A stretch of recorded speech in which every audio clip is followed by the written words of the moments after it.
Now, one other delivery point, schools. Why have they gone backwards under the SNP? You'll know there's an internationally recognised way of comparing the way schools perform on maths and reading and science. There's no complicated statistics in this. You're sliding down the tables.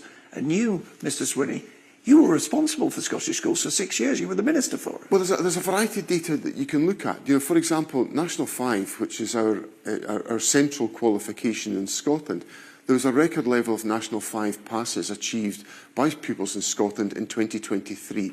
If you look at the outcomes that young people are achieving from education, we've got a record number of young people leaving school in Scotland and going into university, college, training or work as a consequence of their education. It's an international measure. It's not disputed. Nobody says, oh, there's a better way of measuring. This is the international measure. Scotland schools are going down and England schools are going up. It's one of the measures, and what I'm saying to you is that there's a variety of measures that can be looked at, and the outcomes that have been achieved in Scottish schools are resulting in the highest number of young people, the greatest proportion of young people, going on to positive destinations as a consequence. I said D was for delivery. I'm going to give you another D.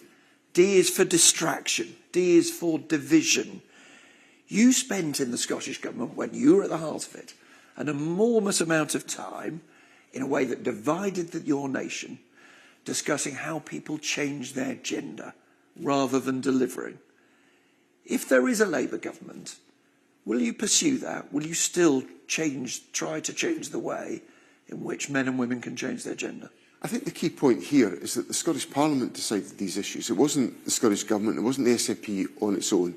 The Scottish Parliament, with support from the SNP, Green, Liberal Democrat, Labour and Conservative members, voted for the legislation that was passed. It's a simple question. Do you pursue it with a different government in Westminster, or do you drop it? Well, clearly, we're unable to pursue it because the UK... a new government, that would be up to that UK government to determine are they going to change their stance. But as things stand just now, I can't pursue it because the law makes it clear I can't do that. I don't know if you've changed your stance. You see, after the row about a rapist called Adam, sent to a women's prison after he changed gender whilst waiting to stand trial and asked that he be called Isla, have you, John Swinney, changed your attitude on this controversial topic? Well, I think, there's 2 points I'd make there. The first is that we've got to be absolutely focused on making sure that we protect the rights of women and girls as we wrestle with all of these issues. And these are legitimate and real issues. We've got to protect the rights of women and girls.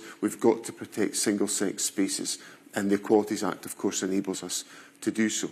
The second point is that we've got to understand that there are great challenges that face the transgender community within our society.